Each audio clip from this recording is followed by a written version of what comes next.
What's happening, guys? I'm Dan. Welcome back to the channel. Thank you so much for being here.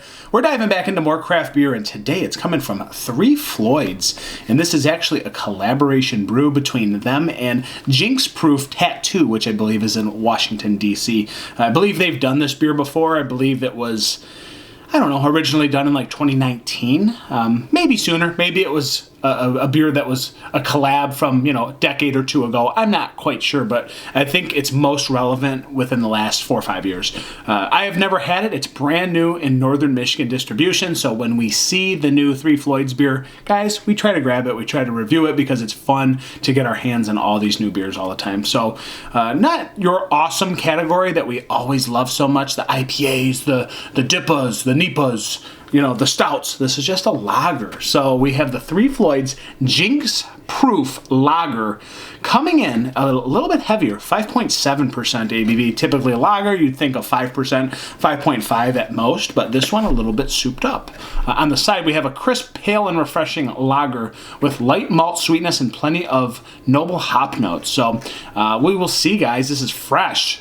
2/3/24. Mind you, I'm in Northern Michigan. This just came in today. It's the 9th, so do the math on that. This is such a fresh beer within the week. Insane coming from Munster, Indiana. I love that so much. So let's look no further and dive into this one. It's not normal. I imagine this lager won't be normal. It's Three Floyds. What do you expect? I expect hoppy bitterness, but we shall see. Is this going to be like a pale ale? We don't know. An IPA? I don't know. But as I said, it's so cool to get fresh beer from Munster, Indiana. I absolutely love it. So, yeah, we're repping the Michigan glassware. It is what it is. It looks like a tasty lager, man. It looks straw yellow in the glass. You guys don't need to do much more research on this. Maybe a tinge of orange in there. A lot of carbonation streaming to the top. A slight little orangey haze to her, ever so slight, maybe a little copper orange, but you can see it. It's that straw yellow. Looks a little bit darker on camera, looks a little bit lighter in my eyesight. Even that neon little yellow in there as well. So big fluffy foamy head, dissipating. It should. 5.7%. Let's go to an aroma. Smells very like floral, pilsnery, grainy, straw sweet malt. A little bit of grainy, like herbal cereal. A little grainy and grassy, rather.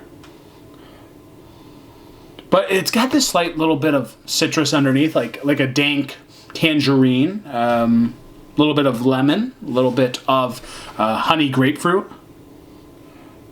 But again, back to the grainy cereal. A little bit of that Pilsner straw, herbal-y, floral kind of thing going on.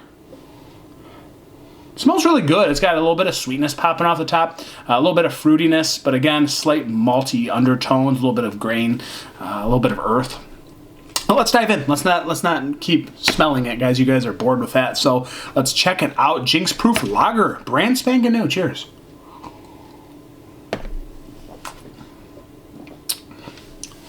Yeah.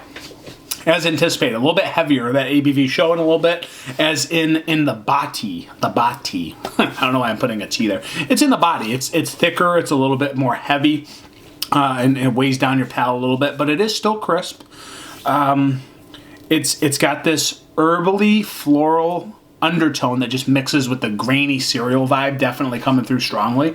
That followed the nose very well. But as I find myself describing it, I definitely want another sip because it dries out the back of your palate. It has a nice bit of grassy bitterness on the back end for being a lager pilsner, or whatever you want to say about it. It's definitely got those vibes with a little bit of pale ale bitterness on the back end.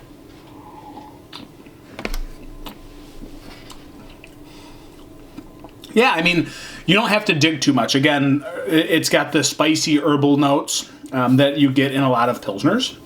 I will say a little bit of grassy, dank citrus definitely showing itself. Again, it's a souped up lager. It's got more going on with it than your typical, 5% lager. It just feels more calculated in different directions. It just feels like here's the floral spice, here's the grains, you know, the malty undertone hitting you a little bit, and then you get hit with waves of bitterness, you get hit with the floral spiciness. It just has all these nice things that put together this 5% lager, 5.7%. Really tasty offering. I think it dries out very nicely on the back end, leaves you with a little bit of straw earthiness, and I think it just follows suit to keep going for another sip. It feels right.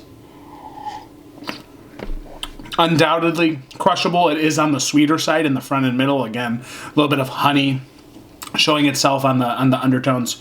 Really tasty beer. Is it crazy? No, but it's a lager. I knew it wouldn't be like the fanciest beer in the world, but again, it's not your typical lager that you would be accustomed to. Again, it's not normal. They put that on the can for a reason. It's different. It's fun, and I think it offers a lot in this $11.99 6-pack from Three Floyds. It's just a very good offering. So where do I put this? It's a great lager. It's a great souped up pilsner with the noble hops. Whatever you want to say, you can put it in any category. But again, undoubtedly a lager. So I'm gonna go with a 3.8 out of 5. Like it's better than your typical lager, but it's not like crazy flavorful IPA vibes. Yes, there's a little bit of citrus, but it's still just a steady sipper at the end of the day, guys. So I think I'm being generous with 3.8. It is what it is. Thanks for being here. It's been another review. I'm Dan. Until next time. Cheers. Prost. Yamas.